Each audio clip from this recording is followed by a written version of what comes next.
class 10. Again I am here and welcome to you all in social science classes. I was teaching you about state government. कल मैंने आपको सरकार, राज्य सरकारें जो होती हैं उनके बारे में बताया था कि उनमें कैसे मेंबर्स चुने जाते हैं, कैसे गवर्नर होता है, असेंबली होती है, काउंसिल होती है, ये सब हमने आपको बताया था। आज हम उसके आगे से शुरू करते हैं। मैंने आपको ये भी बताया था कि किस तरह जो मेंबर्स हैं वो सेलेक्ट होते हैं, इलेक्ट होते हैं और पब्लिक के द्वारा चुने जाते हैं। अब बच्चों, जो स्टेट असेंबलीज होती हैं उनमें एक बहुत बड़ा, जिसको कहते हैं अथॉरिटी होती है, जिसको हम कहते हैं ये ऑफिसर होते हैं। स्टेट असेंबली में ये दो ऑफिसर्स होते हैं, एक स्पीकर और दूसरा डेप्यूटी स्पीकर। ये आप जरूर लिख लीजिए क्योंकि ये बहुत इम्पोर्टेंट होते हैं। ऑफिसर्स होते हैं स्पीकर एंड डेप्यूटी स्पीकर।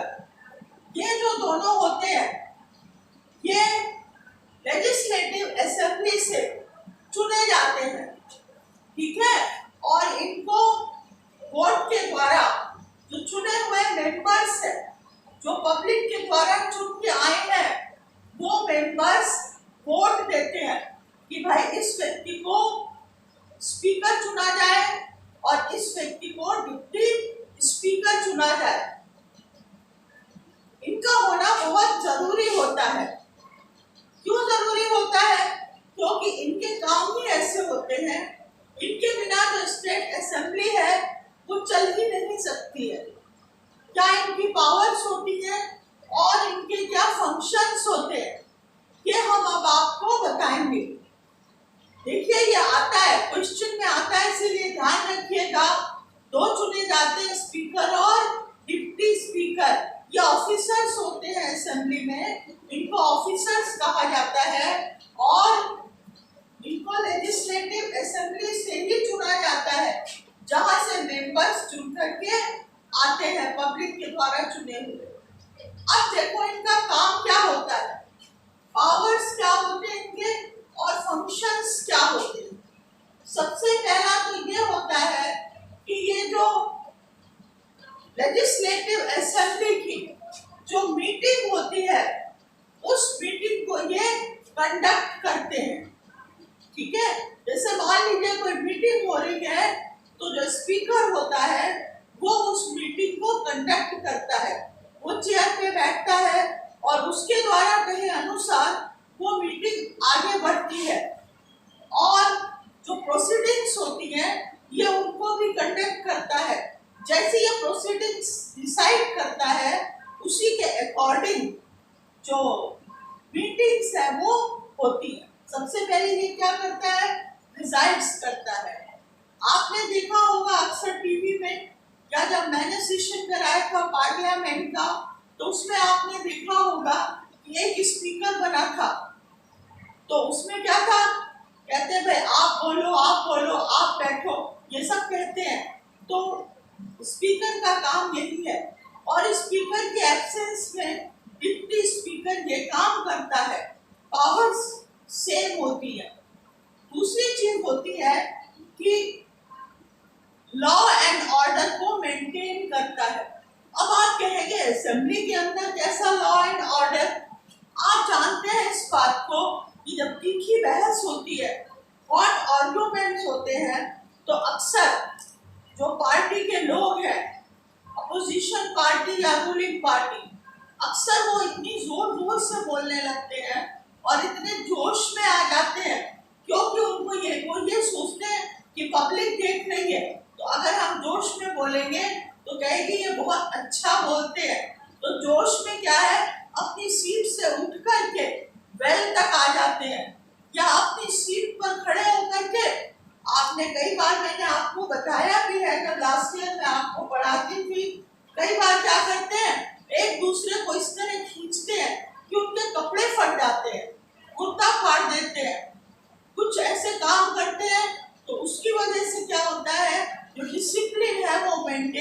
हो पाता, और तब जो स्पीकर है या ऑर्डर देता है, या तो देख लेता है कि बहुत ज्यादा परेशान कर रहे हैं तो मार्शल से कहता है इनको उठा के बाहर फेंक दो, या जो कहना नहीं मानते बहुत करते उनको ये एक्सपेल भी कर सकता है, या तो कुछ घंटों के लिए निकाल देगा या कुछ दिनों के लिए निकाल देगा, ऐसा होता है।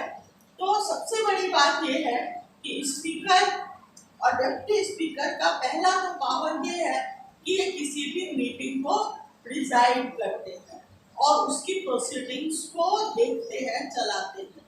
दूसरी बात है लॉ और ऑर्डर को असेंबली में मेंटेन करते हैं। अब आता है थर्ड। देखिए, स्पीकर्स को जब किसी भी पॉइंट्स पर बोलना पड़ता है तो वो अपना नाम पहले से दे देते हैं, उनका नाम लिखा होता है स्लिप पे, या जो भी क्वेश्चन अपोजिशन पार्टी करती है उसका आंसर देने के लिए जो रूलिंग पार्टी है उसके जो कंसर्निंग ऑफिसर्स हैं, ऑफिसर्स तो नहीं, जो कंसर्निंग एमपीज हैं, मिनिस्टर्स हैं, उनको आंसर देना पड़ता है। तो जो क्वेश्चंस हैं जिनको पुट करना है वो पहले अपने नाम दे देते हैं, और स्पीकर क्या करता है, टाइम को डिवाइड करता है कि किस चीज के ऊपर कितना टाइम इसको देना चाहिए, क्योंकि इतने सारे बोलने वाले होते हैं। इस बार तो जो हमारी असेंबली थी रात के 10 बजे तक चली थी और सबको बोलने का टाइम दिया गया था। हर कोई बोलना चाहता है, अपने पॉइंट्स रखना चाहता है, क्योंकि उसको पब्लिक को भी दिखाना होता है, और प्लस अपने क्षेत्र जहाँ के वो होते हैं, अपने रीजन के, तो वहाँ के जैसे लद्दाख के जो एमपी थे वो पहली बार आए थे और उनको बोलने के लिए 10 मिनट्स दिए गए थे और वो बहुत अच्छा बोल रहे थे। और इस तरह जो भी देखते हैं कि जो यंग है कुछ नए पॉइंट्स लाए हैं, जैसे 370, इसके ऊपर तो पूरे दिन बहस हुई थी और बोलने का टाइम दिया गया था इस आर्टिकल के ऊपर। तो ये क्या करते हैं, परमिट करते हैं मेंबर्स को बोलने के लिए। जब तक ये परमिट नहीं करेंगे, आपने देखा होगा, कभी आप देखिएगा असेंबलीज की जो प्रोसीडिंग्स होती है उसमें किसको ये एड्रेस करते हैं, जो स्पीकर्स होते हैं अध्यक्ष महोदय बोलते हैं, है ना, अध्यक्ष महोदय या अध्यक्ष महोदया अगर महिला होती है तो ठीक है। तो इसी तरह ये जो थी, ये जो जैसे पहले आनंदी बेन थी, तो ये क्या करते हैं, ये डिसाइड करते हैं कि मेंबर्स कौन बोलेंगे और कितनी देर तक बोलेंगे। देखो ये बहुत इंपॉर्टेंट है, हम आपको फिर से बता देते हैं। थर्ड आता है प्रोसीडिंग्स कैसे चलेंगे, फॉर्म ऑफ प्रोसीडिंग क्या होगा। ये क्या करते हैं, जो लेजिस्लेटिव असेंबली के जो लीडर होते हैं, लीडर ऑफ द हाउस, जो भी लीडर ऑफ द हाउस है उससे मिलकर के ये इस चीज को डिसाइड करते हैं कि प्रोसीडिंग किस तरह की होगी, कितनी देर तक होगी, किस प्रकार की होगी, दोनों के दोनों डिसाइड कर सकते हैं। थर्ड होता है, कुछ क्वेश्चंस ऐसे होते हैं जो इनको लगता है कि ये रिजेक्ट करने के लायक है, ये इस लायक ही नहीं है कि इनको हम एंटरटेन करें, तो ये क्वेश्चंस को रिजेक्ट भी कर सकते हैं, और जो इम्पोर्टेंट क्वेश्चंस हैं उनको अलाउ कर सकते हैं। तो ये भी बहुत बड़ी बात है कि ये देखिए पूरा का पूरा इन्हीं पर डिपेंड कर रहा है, क्वेश्चंस को रिजेक्ट भी कर रहे हैं और अलाउ भी कर रहे हैं। इसके अलावा कोई लोग ऐसे शब्द बोल देते हैं जो नहीं बोलने चाहिए।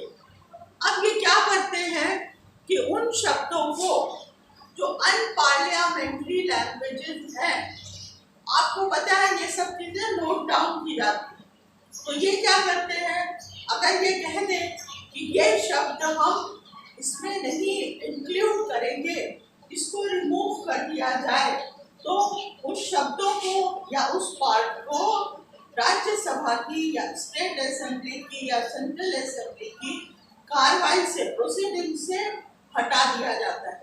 ये भी बहुत अच्छी बात है, नहीं तो कई बार बहुत ही अनपार्लियामेंट्री लैंग्वेजेस देखने को सामने आ जाती है। उसके बाद में आता है, मान लीजिए कोई वोटिंग हुई है, ठीक है, क्योंकि कभी भी बहस होती है, जैसे मान लीजिए कोई सरकार गिराने की बात है, तो ऐसा प्रस्ताव सामने आया है कि सरकार को गिरा दिया जाए या किसी व्यक्ति को हटा दिया जाए मेंबरशिप से अगर उसने ऐसा काम किया है। हर बात पर वोटिंग होती है, तो ये जो है ये वोटिंग करवाते हैं। अब कई बार ऐसे रूल्स रेगुलेशंस होते हैं जिन पर वोटिंग होती है। जैसे आप देखिए, हमारे जितने भी लॉ, जितने भी रूल्स पास होते हैं, उन सब पर बहस के बाद वोटिंग होती है, ठीक है। एक जो मैंने आपको बताया कि यदि किसी स्टेट गवर्नमेंट, मान लीजिए इनको कहना है कि इसके उसमें आ गई है, माइनॉरिटी में आ गई है गवर्नमेंट, तो confidence motion, no confidence motion की एप्लीकेशन दी जाती है। और ये जो है स्पीकर और डिप्टी स्पीकर, मान लीजिए ये वोटिंग करवा रहे हैं, वोटिंग के बाद ये काउंट करते हैं और उसके बाद में ये रिजल्ट को डिक्लेयर करते हैं कि ये रिजल्ट हुआ, कौन सा कानून पास हुआ, कौन सा नियम पास हुआ। ये जो चीज है वोटिंग के बाद जो डिक्लेरेशन होता है वोटिंग के रिजल्ट का, ये कौन करता है? Speaker and non speaker. इस बात को याद रखिए। उसके बाद क्या होता है, आपको ये बता दें कि ये काउंट तो करते हैं कि ये जो वोट दिया गया, ये इसमें कितने, कौन से रूल्स बना, कौन जीता, लेकिन ये वोटिंग में भाग नहीं लेते। जो स्पीकर या डिप्टी स्पीकर है, ये भले ही लेजिस्लेटिव असेंबली के मेंबर हैं, वहीं से चुने गए हैं, लेकिन उसके बाद में ये किसी पार्टी के मेंबर नहीं रहते। सदस्य चुने हुए हैं वो तो ठीक है, लेकिन जो इनके एक्शंस हैं, ये ऐसा नहीं हो सकता कि अपनी पार्टी के फेवर में ये किसी तरह का डिसीजन दे दे। ये क्या करते हैं, इनको ये पार्टिसिपेट नहीं करते हैं वोटिंग में। लेकिन अगर मान लीजिए वोट बराबर बराबर आ रहे हैं, किसी भी बात पर बराबर वोट आ रहे हो, तब ये अपना वोट कास्ट कर सकते हैं, क्योंकि कोई ना कोई डिसीजन तो लेना ही है और वोट बराबर आ रहे हैं, तो ये कास्ट कर देते हैं वोट को, जिसकी वजह से क्या होता है कि रिजल्ट क्या आना है, एक आ जाता है। अब देखिए, जो मैंने आपको स्पीकर और डिप्टी स्पीकर के अभी 8 फंक्शंस बताए हैं, मेरे साथ रिपीट करिए। पहला फंक्शन, प्रिसाइड्स मीटिंग्स। मीटिंग्स के अध्यक्ष होते हैं। लेजिस्लेटिव असेंबली की जो प्रोसीडिंग होती है उनको कंडक्ट करते हैं। दूसरी बात है कि लॉ एंड ऑर्डर मेंटेन करते हैं। असेंबली में लॉ एंड ऑर्डर मेंटेन करते हैं, मेंबर्स को परमिट करते हैं बोलने के लिए। उसके बाद में प्रोसीडिंग्स किस तरह की होनी चाहिए, फॉर्म्स ऑफ प्रोसीडिंग्स को हाउस ऑफ लीडर से बात करके डिसाइड करते हैं। जो क्वेश्चंस हैं कौन से पूछे जा सकते हैं, कौन से नहीं, उनको एक्सेप्ट करते हैं और रिजेक्ट भी करते हैं। कोई इनसे क्वेश्चन नहीं कर सकता। जो ऑब्जेक्शनेबल वर्ड्स हैं या मान लीजिए पीसेज हैं, उनको ये हटा देते हैं, रिमूव कर देते हैं। कोई भी वोटिंग होती है तो उसके बाद में ये रिजल्ट को डिक्लेयर करते हैं, लेकिन खुद वोटिंग में भाग नहीं लेते। और इसके बाद में लास्ट में इनका आता है, क्या करते हैं ये, मैं आपको बता दूं कि एक इनकी चीज और होती है। मान लीजिए अगर कोई बिल आया, ठीक है, तो ये बिल को डिसाइड करते हैं, उस बिल को देखते हैं। किसी भी पार्टी ने कोई बिल पेश किया तो ये देखते हैं ये मनी बिल है कि कौन सा बिल है, फिर ये डिक्लेयर करते हैं कि ये मनी बिल है या किस टाइप का बिल है। बिना इनके डिक्लेरेशन के जो मनी बिल है वो पास नहीं हो सकता। और उसके बाद सबसे लास्ट में होता है, मान लीजिए जो मेंबर्स हैं किसी बात पे आपस में लड़ पड़े, ठीक है, लिटिगेशन हो गया आपस में, तो ये उस लिटिगेशन को डिसाइड करते हैं। लास्ट ईयर की बात है, एक महिला थी, वो उस समय अध्यक्ष पद की चेयर पर बैठी थी और उनसे किसी मेंबर ने कह दिया कि आप तो मेरी बहन जैसी हैं और आप बहुत प्यारी लगती है, मुझे प्यारी लगती है, इस शब्द पर बहुत हंगामा हुआ और फिर ये लिटिगेशन सा हो गया और उसके बाद में इनको डिसाइड करना पड़ा, जो हमारे स्पीकर थे, कि ये क्या है, कैसे होगा, और फिर बाद में मामला शांत हुआ। तो दो चीजें जो हमने आपको इसमें लिख नहीं पाए, तो भी जगह नहीं थी, दो मेन चीजें होती हैं।